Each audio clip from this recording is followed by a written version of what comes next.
Ready for a superb jam? We break down Rush's fourth instrumental, the Groovy, Spooky.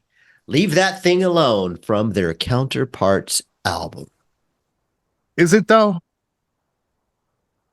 I hoped you'd ask. Is it groovy? No, it's it spooky. I don't consider it spooky. It's groovy, though, for sure. Yeah, I mean, not scary spooky like Witch Hunt, but I like that sort of the Munsters sounding part. You know what I find? First of all, I want to say right off the top that this is hands down the best instrumental on the album. And wow. Yes, Jay. Yes, I can. Another bold statement from Jay. Yes, another bold statement from Jay. Okay, well, this is how it goes.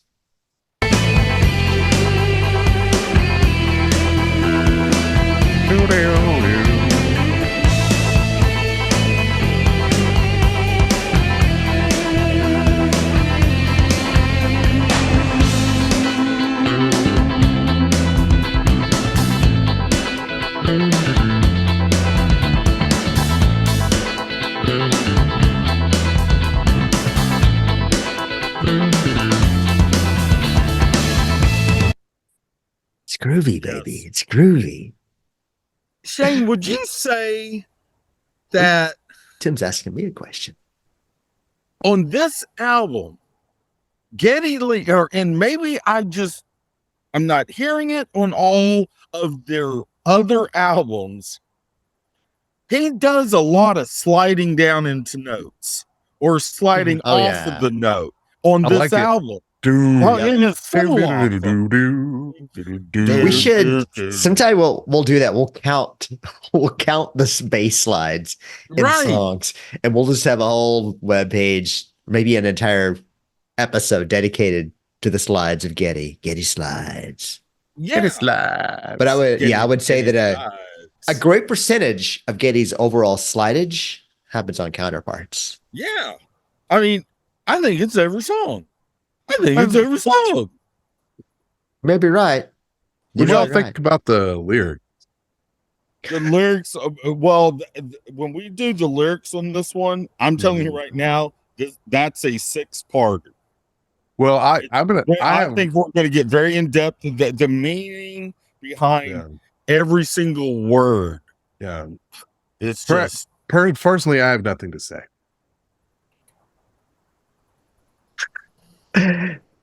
All right. So how do you like this song? How, as far as compared to the other instrumentals, compared to the other songs on Counterparts, how do you like? I like it. That Thing Alone. Is it a skipper? Do you skip it, Jay? I do not. I love it. Do you ever play it next? Do you repeat it? Yeah, I did it. I repeated it today just because I was listening to it in my pre-show prep. Nice. Yeah. Nice. Yeah. Yes. But yeah, I listen. I always like to listen to this one. Tim. Or do I? Yeah, to me, this. Uh-oh. The bass melody. Yes. It's beautiful. Doom. The guitar work. I mean, it's like not only does the song jam, but there's beauty in the music here. There's and I remember, now this is stupid, but some of the sounds on it, especially when Alex is coming with the lead guitar,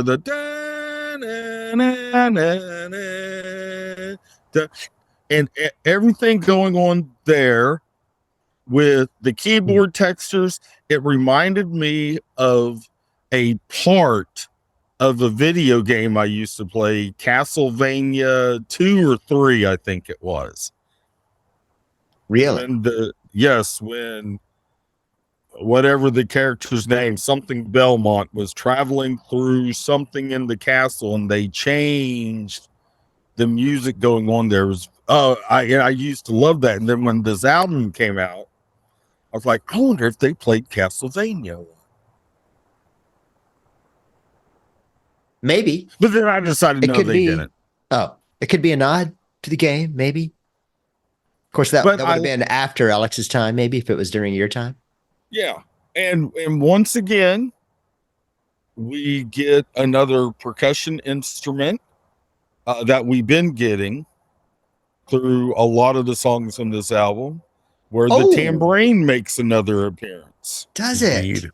Does it? We may have to listen to that later. Maybe.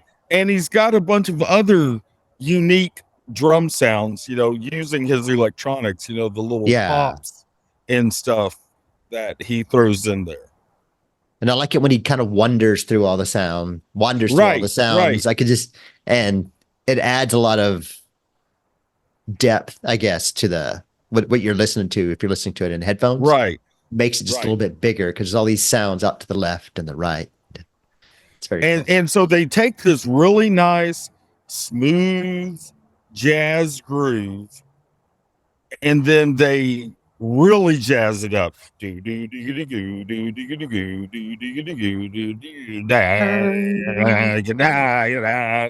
Yes, loved it. Loved this song. Yeah, it's got a lot of. Go on, Jay. No, go. No, finish your thought, because I have a question that's unrelated. Well, it's got a lot of things I like about Rush. The badass groovy bass work. I mean, it doesn't grab me like Livia Strangiato or YYZ, but I never skip it. I sometimes rewind it a lot. Mm-hmm. It does grab me a lot more than Where's My Thing. That one just never really did it a lot for me. And then it's not Alex's best work, I don't think, but it's just full of all the things that Alex does that make him my favorite guitarist. Yeah. Right. There's one thing about it that drives me crazy, and we'll get to that. Oh, I think I know what it is. After this. But after these messages. But like this one was not an exercise in self-indulgence. No. It was that's on a different album. And that's something you would expect. I would, even Where's My Thing, I wouldn't classify that as an exercise in self-indulgence. No. It's a nice jam, and it was different, but much different than YYZ and La Villa Strangiato. So I love a good instrumental, especially Rush instrumentals. Yeah, and I'll always stop down for instrumental with Rush. They're just showing. Yeah, they're just showing how good they are. Right. At maybe making that instrumental a little bit more mellow. Yeah, I like the got I like the melody. It's a good song. Right. Yes. Really. I mean, we could write lyrics right now like, Jay is my friend now, but I don't care for Shayne. Jay is my friend now, but I take it back. Shayne is my friend now. Leave that Tim alone. So that brings me to my question. What do you think? I want to know what leave that thing alone. What does that mean? What does this song title suggest about this instrumental? Well, if you go back to the album before, Counterparts, which was what? Where's My Thing? Oh, the album. The album before Counterparts. I used to know it. I just forgot right now. Yeah, it was Roll the Bones, but you did get the name of the song right. Where's My Thing? And I think it's sort of funny. So that album, it's Where's My Thing? And the next album, it's Hey, leave that thing alone. This is what it is. He's a child discovering that he has something down there. Special purpose. Where's my thing? Special purpose. A special purpose.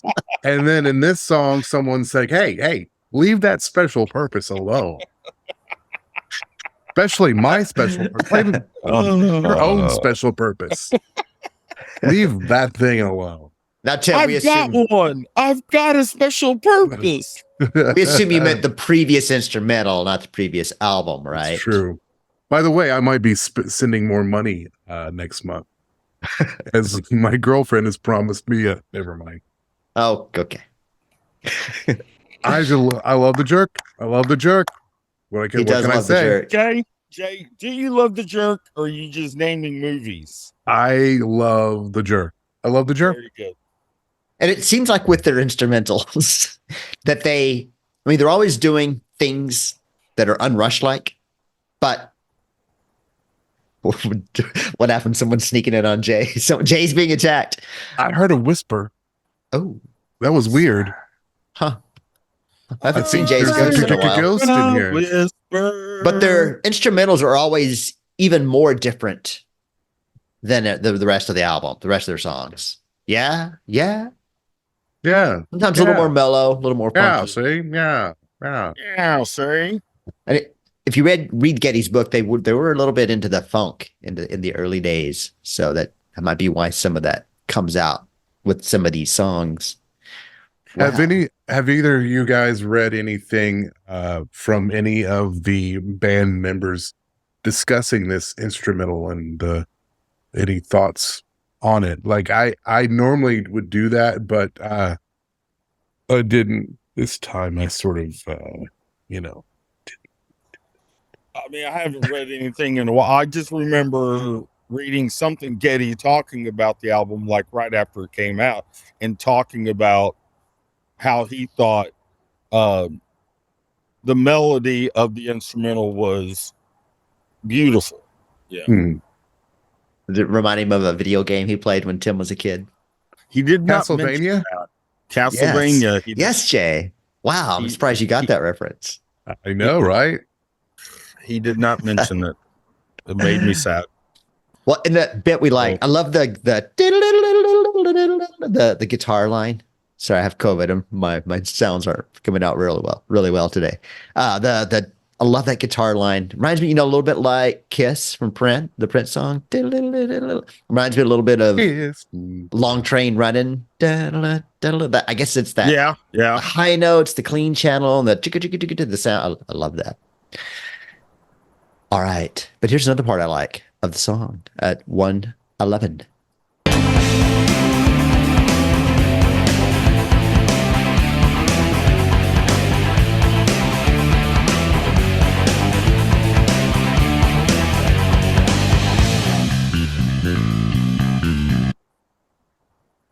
And adding those 2 extra beats per measure, when they switch to the 6/4, it makes it sound like it's always like it's going up the scale and it never stops. It sort of adds like a circular thing to it.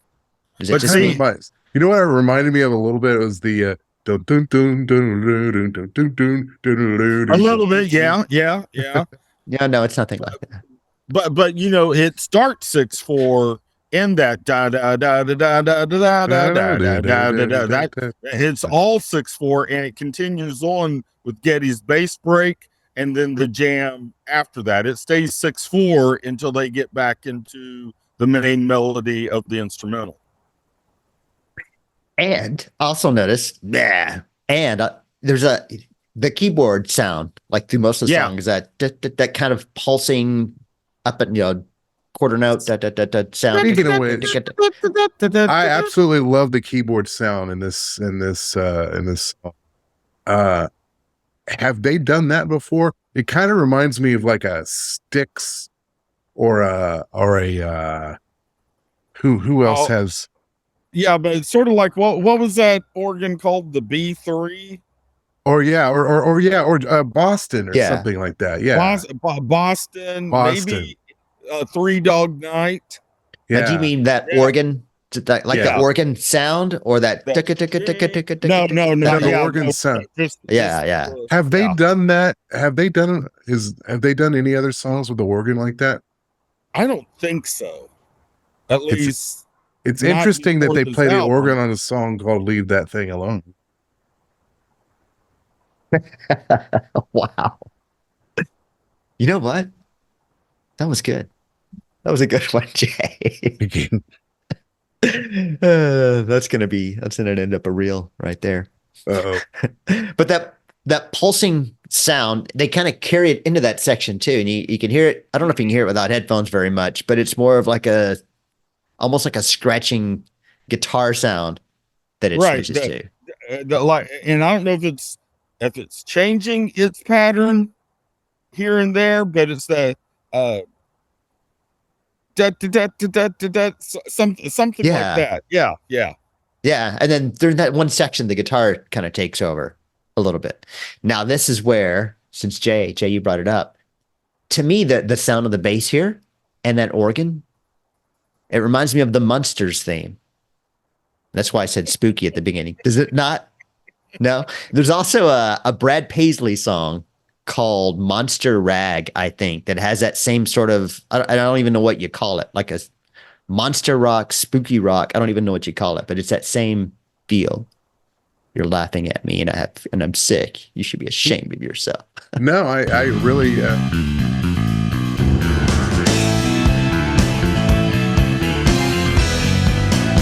Like that's straight up. To me, that sounds like straight up Boston. Yeah.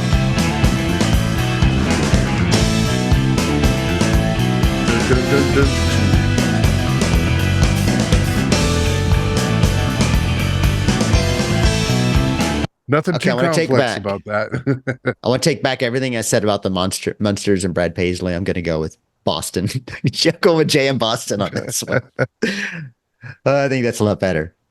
Man, dude, I love that with the bass line and the keyboard and then the drums. That's just a cool, tight little section there. And it seems like it's more of a jazzy. Well, like yeah, jazz drum beat. Sure. Yeah. Tim, is that more jazz? Is that like? Oh yeah, because Rich Be Proud. Yeah. He's doing those little offbeat hits here and there. Yeah, but he's also keeping a steady downbeat going on the kick drum. That begs the question. All that. Speaking of the jazz thing, when was it that Neil decided to completely change the way he played the drums, like go into more of a jazz? Well, it's not that. I mean, he had always been a big band fan, right? Okay, of that music. Always has been a fan of that, but it was between Counterparts and Test for Echo that he decided, I'm going to take drum lessons. And so like he played the majority of Test for Echo, and maybe some parts he switched up his grip. But if you can see my hands not very good, maybe over here. Yeah, there we go. Match grip where both sticks are the same, and then you got traditional where you turn your left hand over, like military style snare drumming that you might see. Yeah. And so he was doing that. I don't know that. I don't think it was because of that, but it wasn't. I mean, that I don't think that's the reason why he was implementing the jazz stuff into his drum solo, because that actually came a little bit later. Do you remember who he took? I don't think it was on Counterparts. It might have been Test for Echo, where towards the end of the drum solo, that's where he would do the jazz thing with maybe the Count Basie Orchestra playing or whatever. Yeah, that was kick ass, by the way. Right. I always love that. Yeah. So there you go. Do you happen to know who or remember who he took lessons from? I mean, wasn't like a pretty famous jazz drummer? Freddie Gruber. Freddie Gruber, but okay, Freddie Gruber. Why do I know that name? Oh, because I read the book. I had never heard of him before until finding out that Neil was taking lessons and stuff. He had to have been pretty good to teach Neil Peart. Well, but see, and that was the thing. Freddie did not really, he wasn't teaching him necessarily how to play better. He was teaching him that playing the drums is like being on the dance floor. You know, there's got to be fluid to your motions. It doesn't, you know, you're not always having to come down on the snare the same way. You move. That's why after he took lessons, Neil wore dancing shoes when he played. Really? Yeah, from that point on. Yeah. So for him, playing the drums it was a dance. It was not. It's not really a percussion instrument. It's more of a. I mean, it is percussion, but he wasn't playing it. He was playing it as a basically he's dancing with it. It was all these sounds and dynamics and not just straight ahead. Which, I mean, you listen to Counterparts and listen for Test for Echo. Yeah. Album, one right after the other. That's when he met up with Freddie Gruber. And Geddy and Alex both said that the way he played had changed it a little bit. Like the timing was just a little different. Not that it was off, but it was a little bit different. Plus, because of that, Neil started to approach his drum parts to where, you know, I've always done this fill right here in this song. I may change it up a little bit. Now, he wasn't taking away from, you know, his most famous feels, like in the middle of Tom Sawyer. He wasn't altering that any, because there might be a huge revolution against him, an uprising, if you don't go da da da da da da da da. If he went da da da da jika booka daka da, people might have stormed the stage. I would have loved to hear that. But just like once. But he started to bring a more it's a certain word the French call, I don't know what. Je ne sais quoi? A more improvisational. Yeah, improvisational thing. Something it's got letters and it's hard to pronounce. But levers. You out there know what I'm talking about. And it's hard to pronounce. Yeah. but that's great. But I listened to the two albums, and I don't really hear. To me, he still sounds so freaking precise still. But he knew he was playing different, and Geddy and Alex also picked up on it. But of course, playing for, well, not quite 30 years yet with them, but getting pretty darn close to it, you know, they picked up on that. Interesting. That was interesting. It was interesting, if you like things that are interesting. I mean, you like that kind of thing. That's interesting. Yeah.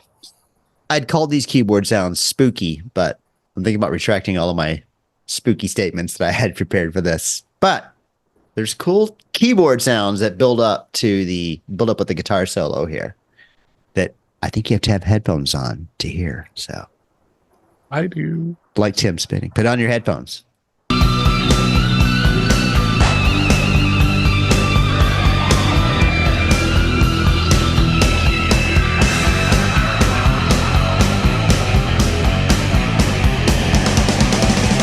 Was that the whispering you heard, Jay? Maybe that was it. I don't think so. No. Okay. No. Okay. I didn't hear any keyboards. Now I heard a sound. Well, synthesizer sounds. But maybe that wasn't synthesizer. I heard maybe that was guitar. I heard like a yeah, something like that. Which when I was gonna look to see when Neil started taking lessons and coming up in the search, someone had been searching when Neil started taking lessons from Freddie Krueger. That was coming up in the really. So I guess maybe okay. But I what were you did gonna hear say? a keyboard part in it, very slight, and Yeah. it was a piano part going.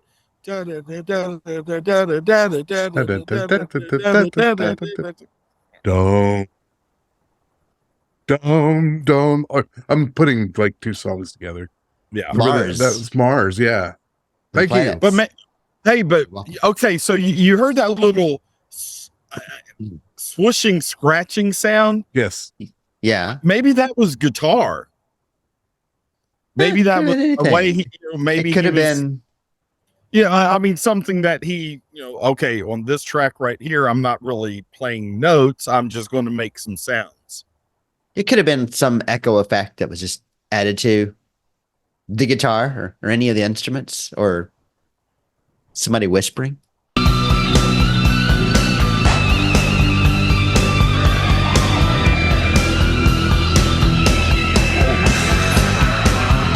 It could have been an echo effect from that whatever that percussive sound, that kind of sound, and then an echo from that. Maybe could have been been anything. Could have been. Maybe they You were know just what? testing for echoes.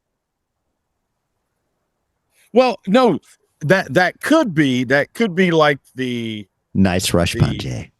Thank you, sir. like the aftershock of him hitting that one sound, because he actually did something. If you listen to New World Man from the Russian Rio live, Go on. there is a sound that you hear in that he is doing that is not on the Signals album. If you are able to hear, like if you hear the Grace Under Pressure tour when they did New World Man, you don't hear this sound. I can't explain it to you, and I'm not going to try. I'm going to encourage you, Rush fans. Give Rush and Rio a listen, and listen to New World Man Okay. all the way through. All the way through. Do it. We will do it. Take it to the We'll limit. do it. One more time. Okay.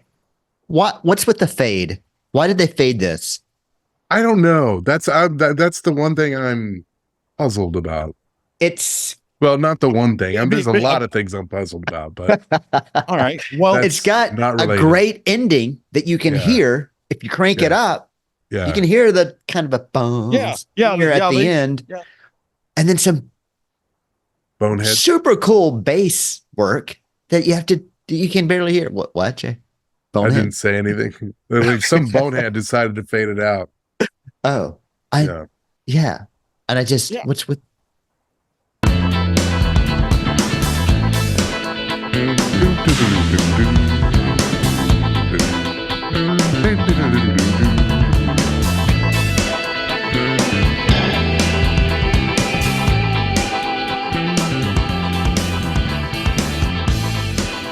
guitar going back and forth. You gotta crank it up.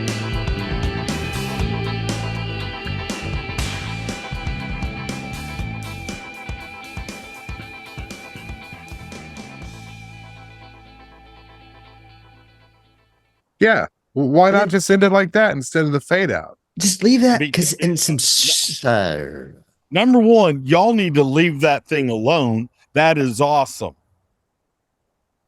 I just wish we could hear it. Are you talking about the fade? That's awesome. Well, okay. You know what? Hey, guys, you want to know how we're really going to end this song? Buy a ticket and come see it live. That's Okay. why you fade it. All right. That's Be- yeah. be- That's because- fair. That's fair. Because they I don't remember from the Counterparts tour if you went into drum solo from there, but the Russian Rio and Yeah. the Vapor Trails tour, he went into his drum solo at the end of that song. You know, one of my favorite fade outs of all time is it's hilarious. It's Elvis Presley's Suspicious Mind. It fades out, but then they're like, "Oh, we're not done yet." Fades back in. It comes back in. Yes. Because the song wasn't long enough. Yeah. They didn't repeat that chorus Yeah. enough times at the That was end. hilarious. Any parting words about leave that thing alone? So you sounded very William Shatner like there. I Oh. think Almost forgot a part. We rank each musician's performance. We rank each musician's performance with 1 being Rush's usual greatness, 2 being extra special, and 3 being out of this world spectacular. Drums. Oh golly, I don't understand why we do this, because I feel bad. You'll get it. It'll all come together. It'll come together right now. Yeah. Over me. Over Jay. I mean, it'll all come together. You'll see. We'll have some data. And technically drum playing speaking here. It's not the most difficult thing Neil's ever come up with. Now his little snare roll thing, to get back in after the guitar solo stuff, to get back into the doom. So he does that. Yeah, that's pretty cool. That,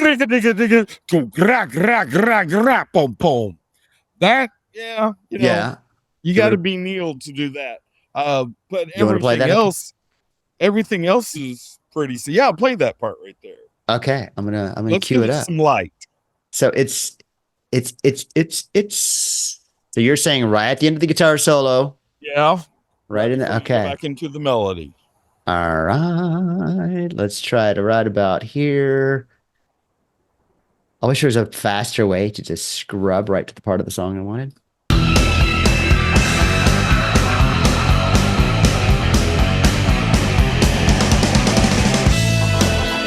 Okay, it's not right there, but it will be coming up.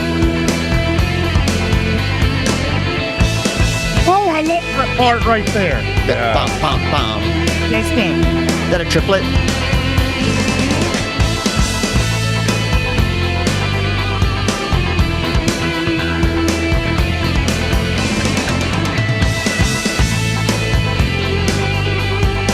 It's going to come up after this next one. Oh yeah, it's right after this.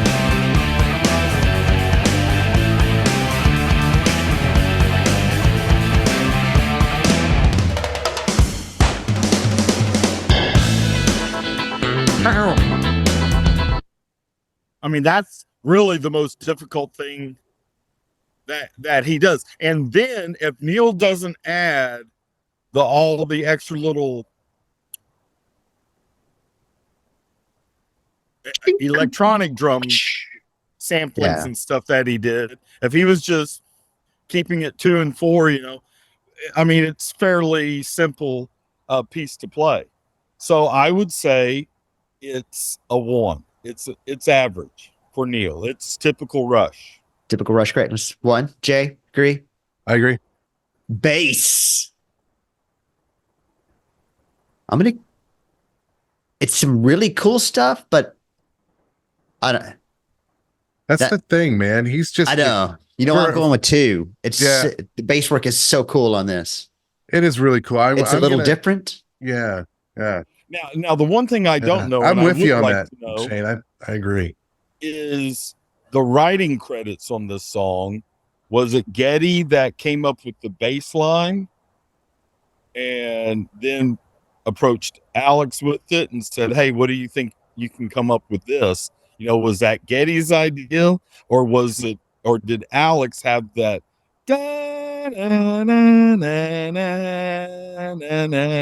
on the guitar part and said, "Why don't you come up with something with that?" I'd like to know. Does anybody know? No, Jay forgot to look it up. I forgot to look it up. I did read somewhere that it was a jam, but I don't know if the whole thing was a jam, if there were certain parts of it that were a jam. But I would love. Is there anybody out there? I would love to be a. What? Is there anybody out there? Tim's going Sid Barrett on us. I would love to be a fly on the wall though when they come up with something like that. I mean, how does that happen? I would love to see how the creative process. I think that happening. I think it's a very cool line. I doubt he was pushing himself. It was something he had to struggle to play, and it was probably something that was really fun to play. That's the feeling I get, which is kind of the feel of the song. It feels fun. Guitar. Nothing special. Nothing special. 1. Just And then Yeah. same thing with keyboards, and there's no vocals or lyrics. All right, there we go. Wrapped it up. Put the yeah. bow on it You at gotta the wrap it end. up, baby. I know it's hard. It's hard work, Tim, but in the end, we're going to have this set of data that people are going to go, oh, okay. Very important Yeah. data. Yeah, Right. we know what. And we're glad we got that. Well, that is what. Or an R2 unit. That is what we think of Got a bad motivator. thing alone. There's a bad motivator. What is that from? What is that? That's what we think of Leave That Thing Alone. We want to know what you think of Leave That Thing Alone. So email us 2112@everyrushsong.com. Catch us on the Soch at Every Rush Song.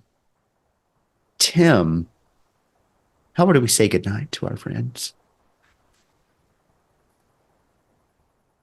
Thank you so much, Searcy, Arkansas. We hope to see you again sometime real soon. Thank you. Good night.